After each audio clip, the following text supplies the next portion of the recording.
지난주도 하나님 말씀을 듣고 깨닫고 그대로 살기를 소망하는 우리의 삶 속에 하나님의 크신 은혜와 능력의 역사가 이루어질 줄로 믿습니다.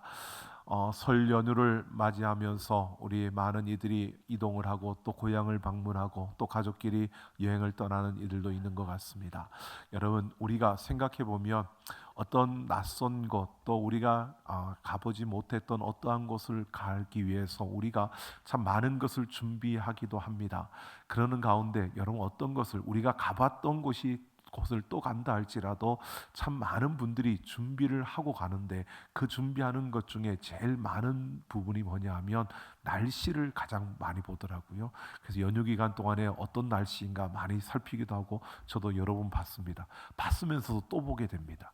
그리고 어딘가를 가게 되면 항상 그 목적지를 향하여 갈 때 내비를 켜가지고 미리 어느 정도 시간이 걸릴까라는 것을 항상 살피는 것을 보게 됩니다. 근데 교통 예상이 되어지죠. 몇 시간 정도 걸린다.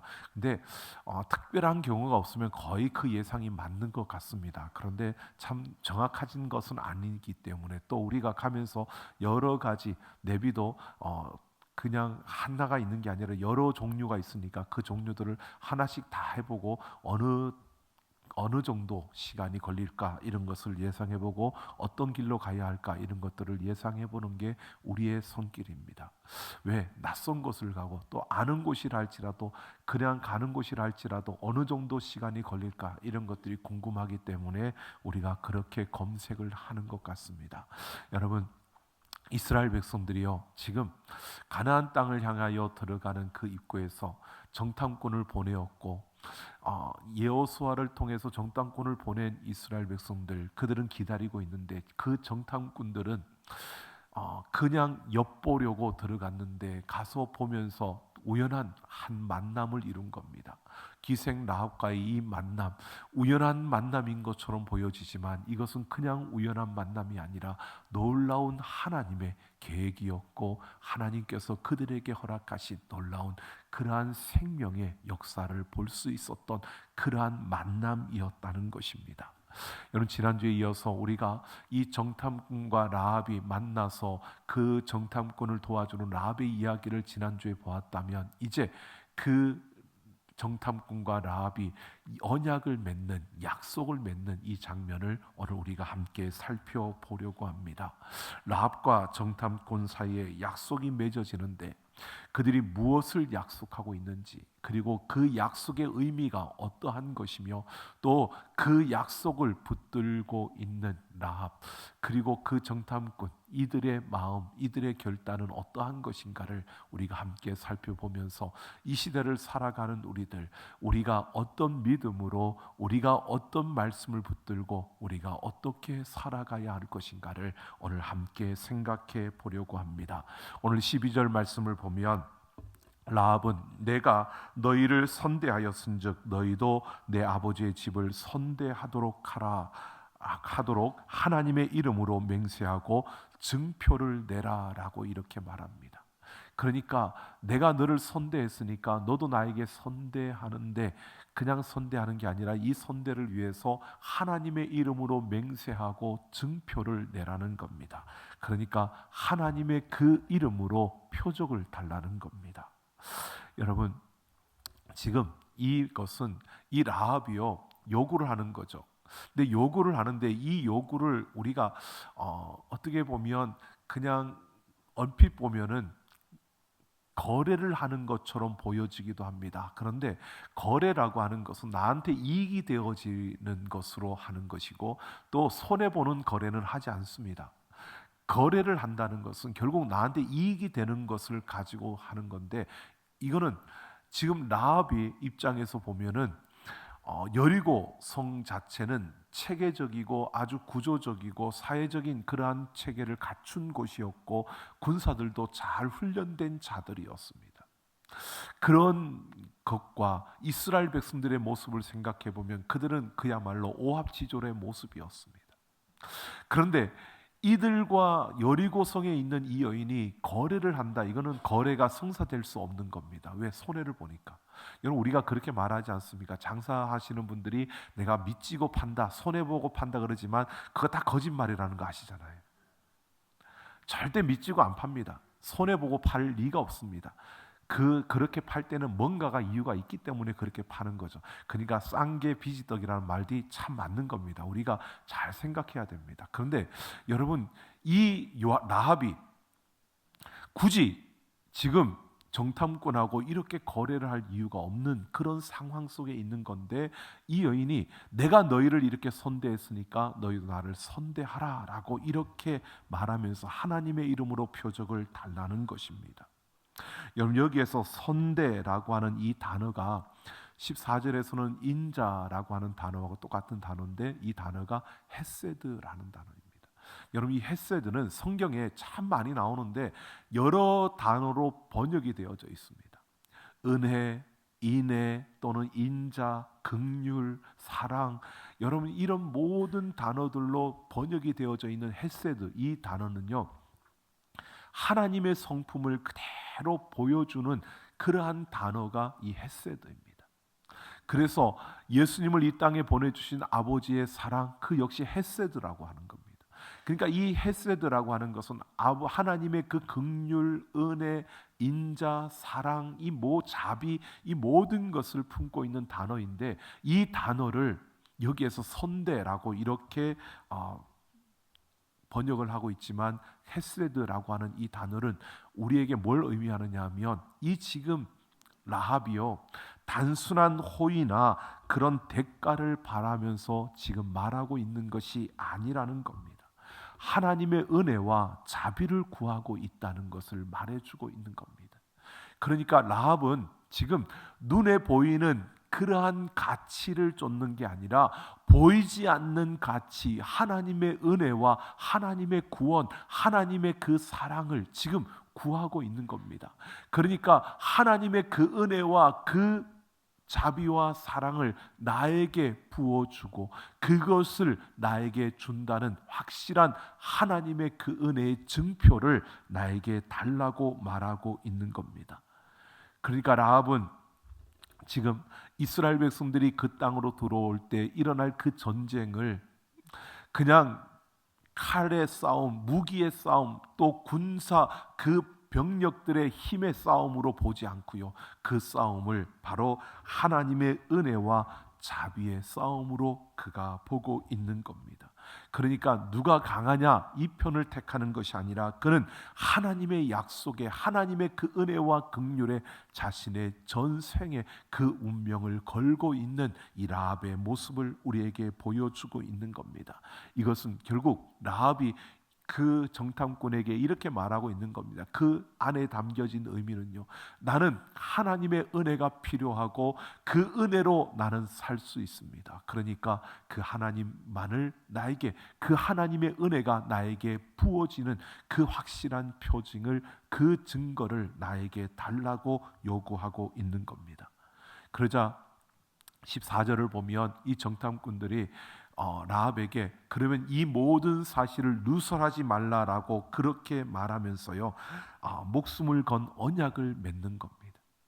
이 약속을 맺는데, 언약을 맺은 후에 바로 라합은 그들이 가야 할, 어떻게 도망을 가야 되는지를, 그들의 가야 되는 안전한 길을 가르쳐 주고 있을 뿐만 아니라 18절을 보면 바로 그 정탐꾼들이 붉은 줄을 주면서 이 줄을 창문에 달아두고 내 가족 모두가 그 집 안에 들어와 있으라는 겁니다. 그러면서 그 집 안에 있을 때에는 살 수 있고 그 집 바깥으로 나갔을 때 죽임을 당하는 것은 우리에게 책임이 없고, 혹시 그 집 안에서 너희가 죽임을 당한다면 그것은 그 정탐꾼들의 목숨으로 그들이 그 책임을 감당하겠다라고 이렇게 말하고 있는 겁니다. 자, 약속을 맺은 겁니다. 라합과 이 정탐꾼 사이의 언약은 하나님의 은혜와 긍휼을 구하는 그 라합에게 지금 표징을 주는데, 그 표징이 뭐냐? 붉은 줄을 창문에 메고 그 집 안에 있으면 산다는 것입니다. 여러분, 이것은 바로 출애굽 당시의 그 모습을 우리에게 떠올리게 하는 장면입니다. 출애굽 12장에 보면, 출애굽기 12장에 보면 바로 그 10가지 재앙 가운데 마지막 재앙, 장자의 죽음이 임할 때, 여러분 고센 지역에 있었던 히브리 민족들에게는 하나님 말씀이 주어졌습니다. 너희가 어린 양을 잡아서 그 어린 양의 피로 문설주에 바르라는 것이었습니다. 그러면 그 문설주의 피가, 어린 양의 피가 발려 있는 그 집은 그 죽음이 뛰어넘는다는 겁니다. 그때 애굽의 전 지역의 그 모든 장자들, 사람들뿐만 아니라 가축의 장자까지 죽었다고 합니다. 여러분, 장자라고 하는 것은 첫째 아들이라고 말하지만 그 큰 아들만 죽은 것이다라고 하지만, 여러분, 그 의미는 장자는 대표를 말하는 겁니다. 그러니까 모두가 다 죽었다는 겁니다.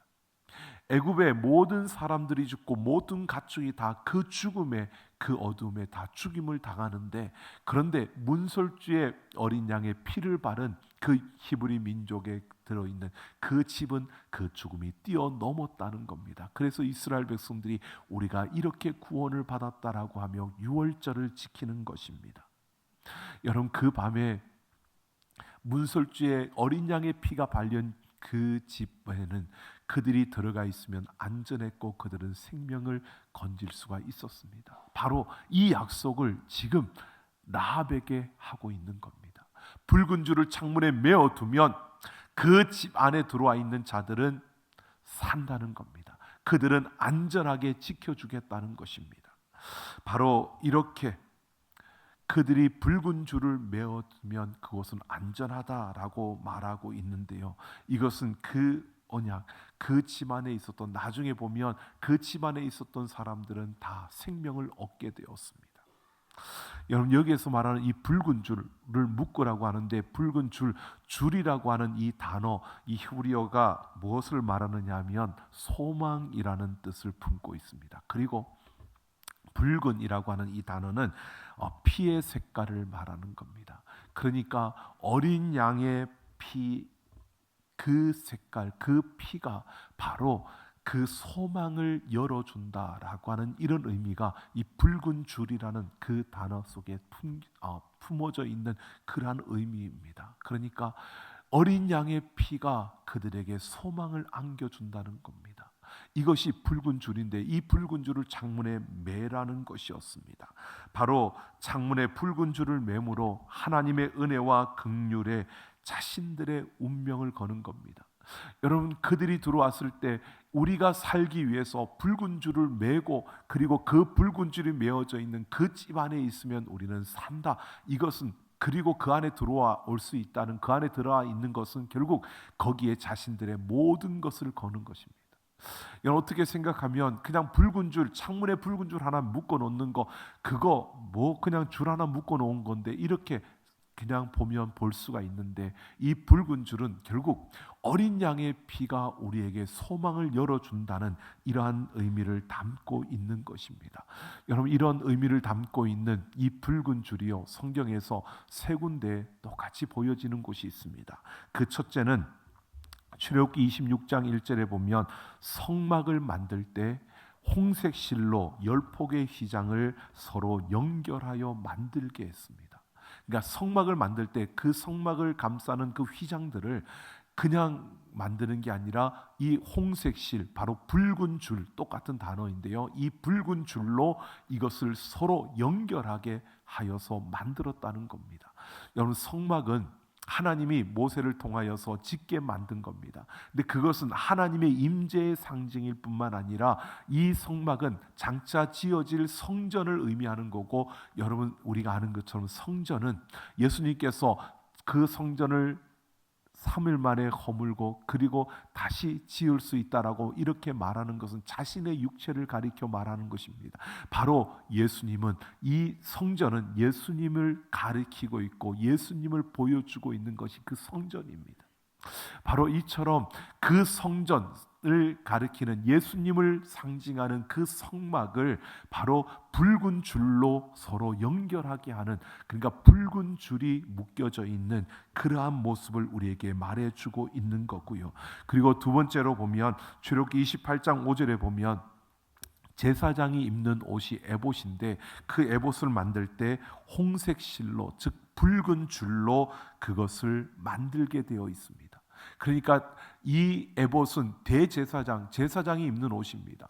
그 대제사장, 그 당시에 입던 제사장들은, 그 옷을 입던 제사장들은 한시적인 일시적인 그러한 직분을 받은 자였지만 그들은 결국 대제사장이신 예수 그리스도를 상징하는 인물들이었습니다.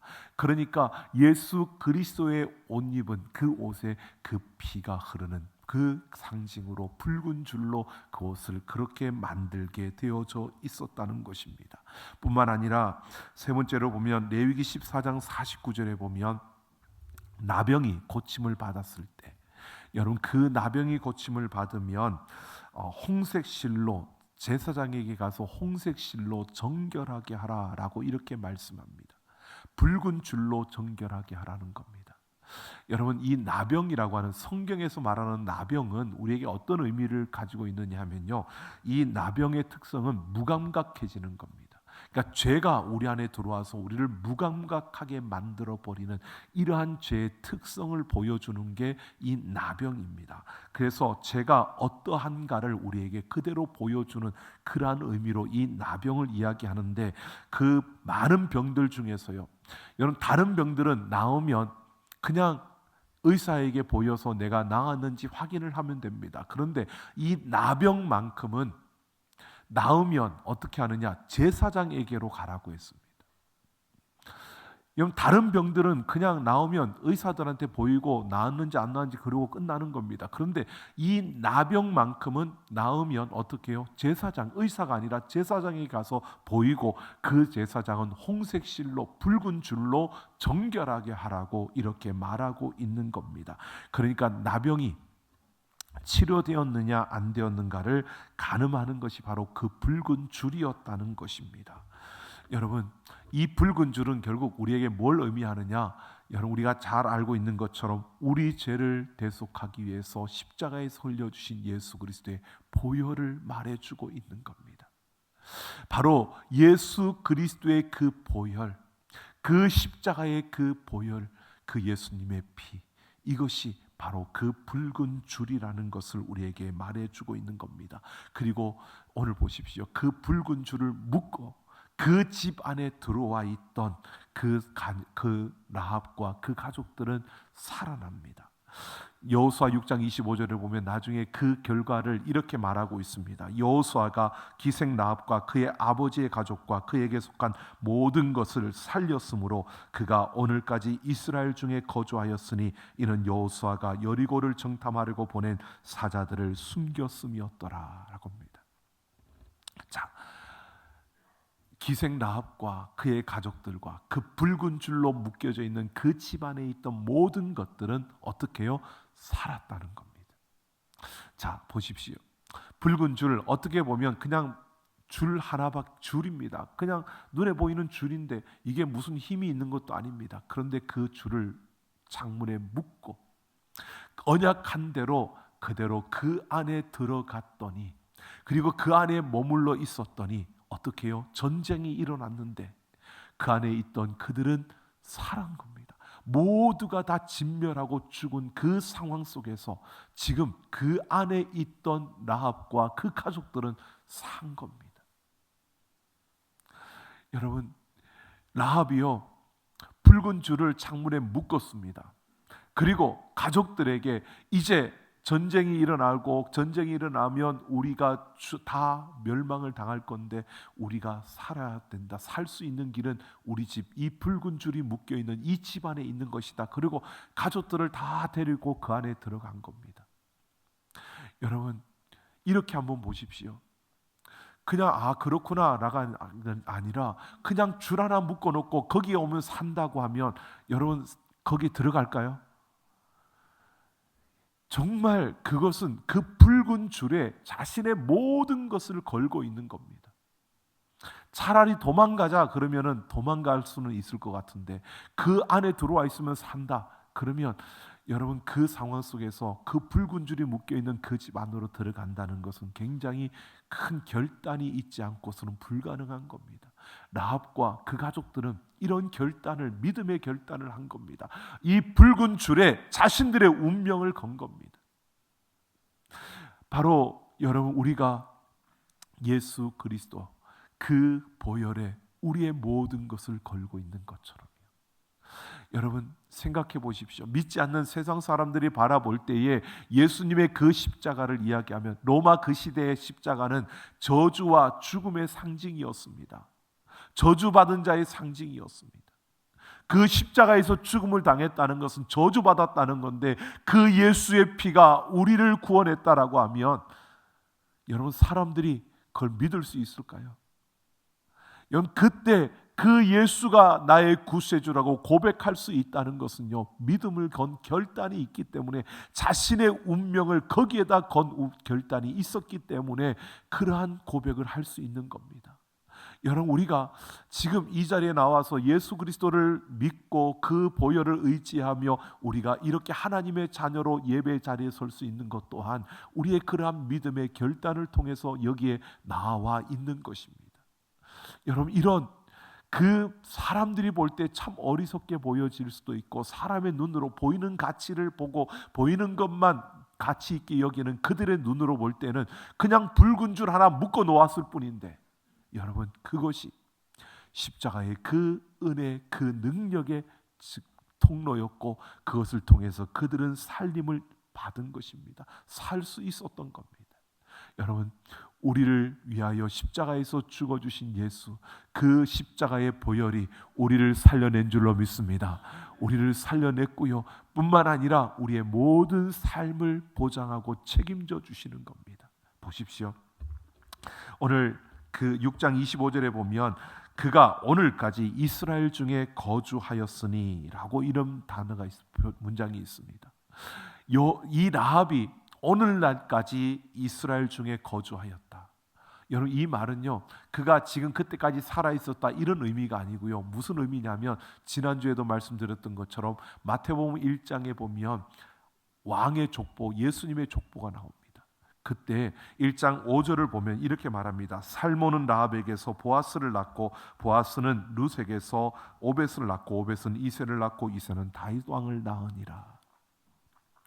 다윗 왕의 아버지가 이새고요. 이새의 아버지가 오벳이고요. 오벳의 아버지는 보아스입니다. 보아스의 아버지가 살몬입니다. 근데 그 살몬이 라합에게서 보아스를 낳았다는 겁니다.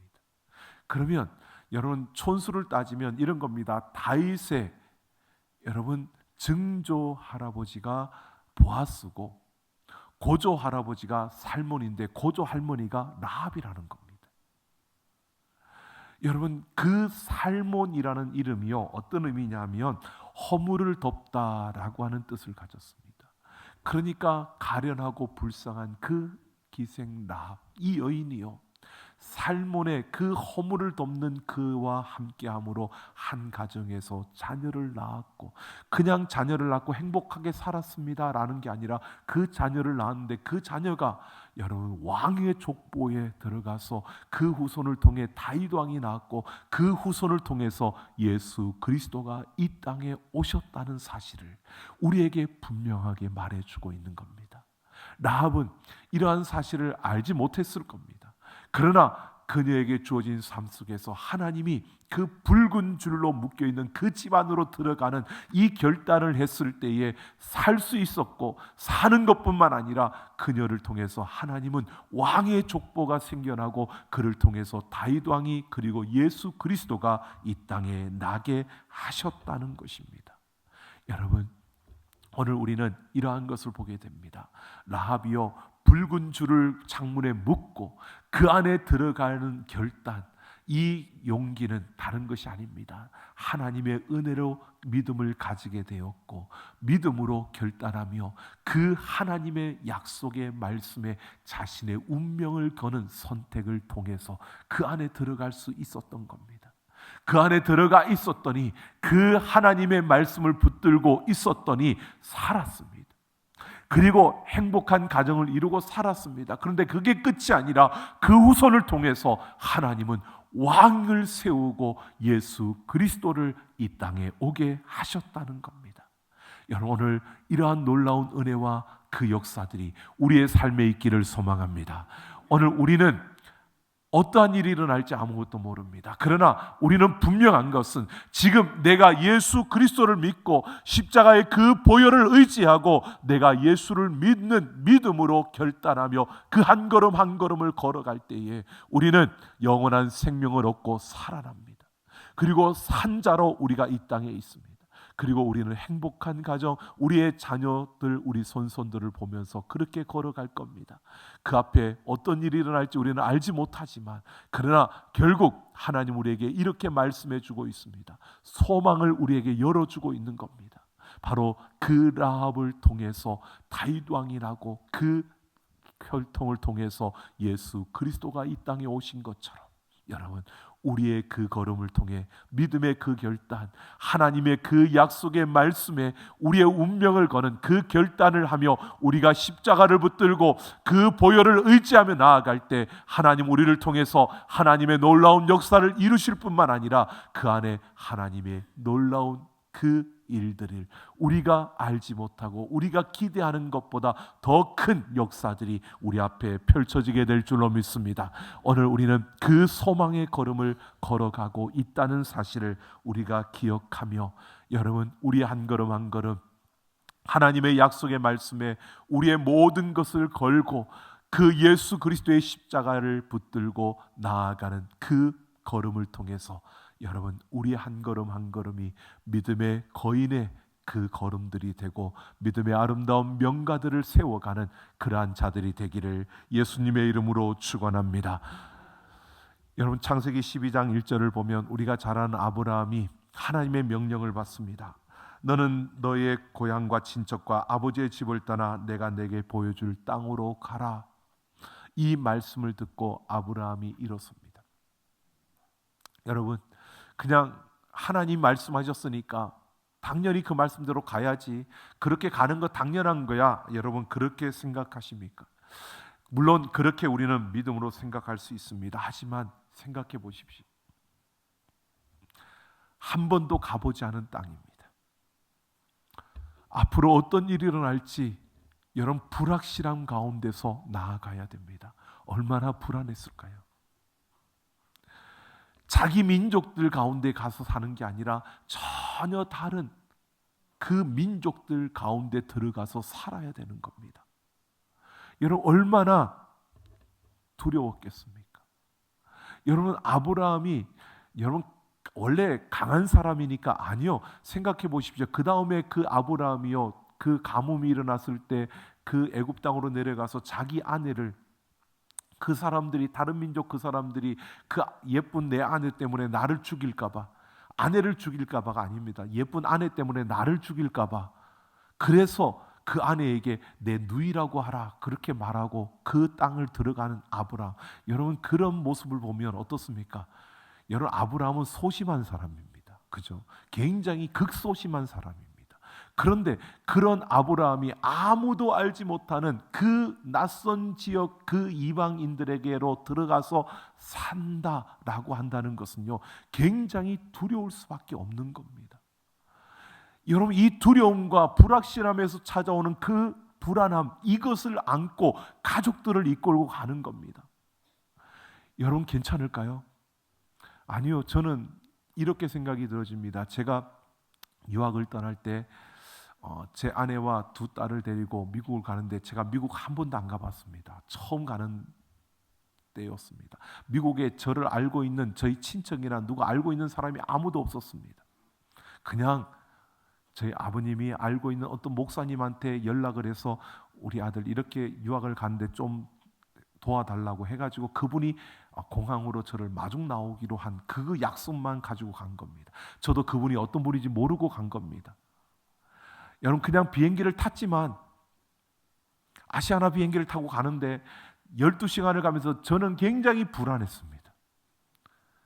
제 아내와 두 딸은 모르겠지만 저는 불안하고 너무나 왜 한 번도 안 가봤는데 미국이라 하도 이야기를 많이 들어가지고 미국 이미그레이션에 딱 들어가면 그 여권을 내면 제대로 도장 안 찍어주고 잘못하면 뒤돌아올 수도 있다 뭐 이러니까 그게 얼마나 불안했는지 나 혼자면 모르겠는데 아내와 두 딸을 데리고 이 가족들을 이끌고 가서 그 잘못돼가지고 뒤돌아오면 어떡하지? 또 가는데 들어갔는데 나는 그분을 모르는데 그분을 어떻게 만나지? 모든 게 다 불안한 겁니다. 모든 게 다, 물론 저도 소심해서 그럴지 모르지만, 그런데 여러분 그 가운데 막상 들어가 보니까요, 약속한 대로 그 목사님이 이름을 딱 들고 서 있더라고요.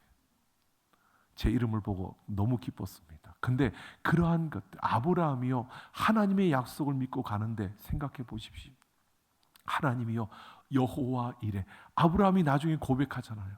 여호와 이레의 하나님, 나보다 앞서 행하시면서 나의 모든 것을 준비해 놓으신 그 하나님이 우리 하나님이신 줄로 믿습니다.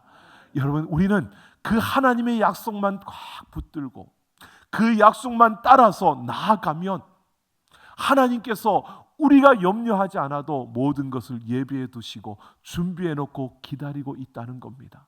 지금 당장 일어나는 일들 때문에 우리가 흔들리고 그것 때문에 불안해가지고 우리가 안절부절 못하지만, 하나님은 조금만 참아라, 조금만 기다려라, 내가 다 준비해 놓고 있는데 왜 그렇게 안절부절을 못하니? 하나님은 아마 우리를 보고 그렇게 말하실 것 같아요. 때가 되면 되는데, 조금만 더 참으면 되는데 그걸 못 참고, 여러분 아브라함이 그랬잖아요. 그걸 못 참고 그냥 자기 마음대로 행하다가 그냥 또 엉뚱한 일을 하고, 여러분 그런데도 불구하고 하나님은 묵묵히 우리를 기다리면서 우리를 위해 더 좋은 것을 준비해 놓으시고 그 걸음을 이끌어 가시는 줄로 믿습니다. 여러분, 우리의 걸음이 그러한 걸음이라는 사실을 우리가 놓치지 않았으면 좋겠습니다. 여러분, 우리가 이 설 연휴를 맞이하면서 가족들을 만날 때 한번 보십시오. 지난 시간들을 돌아보면 참 꿈같이 어떻게 이런 시간들이 우리한테 지나왔을까라는 생각이 들어질 때가 참 많을 겁니다. 여러분, 그 만남 속에서 지금 현실의 이 아픔들, 이 정치적인 이야기들 하지 마시고요, 제발. 그러면서 싸우고 그리고 그러면서 얼굴 붉히고 돌아오지 마시고요. 여러분, 그 만남 속에서 정말 우리를 이곳까지 이끌어 주신 하나님의 그 은혜와 그 사랑, 우리 가운데 함께 하셨고 또 앞으로도 우리와 함께 하시며 우리의 모든 것을 예비하실 그 하나님의 손길을 여러분 우리가 기뻐하면서 여러분 더 풍족하고 더 풍성하고 그리고 더 넉넉하고 더 배려할 수 있는 그런 명절을 여러분 만들어가기 위해서요, 우리의 믿음의 결단이 있었으면 좋겠습니다. 하나님의 말씀, 그 약속의 말씀에 우리의 모든 것을 걸고, 지금은 힘겹지만 여러분 당당하게 우리가 말할 수 있어야 되지 않을까요? 지금은 어렵지만 하나님이 우리와 함께 하시니까, 하나님이 이 땅에 복음의 빛을 비추어 주셨으니까, 하나님이 우리 가정에 이 생명의 빛을 주셨으니까 하나님께서 우리를 더 좋은 길로 우리에게 필요한 것들을 예배해 놓으시고 인도하실 것이라고, 그렇게 여러분 고백하며 또 그렇게 믿음으로 결단하며 여러분 달려가는 우리의 걸음, 그래서 그 하나님 안에서 풍성함과 더 놀라운 역사들을 우리의 삶의 열매로 맺어갈 수 있는 우리 모두가 되기를 예수님의 이름으로 축원합니다.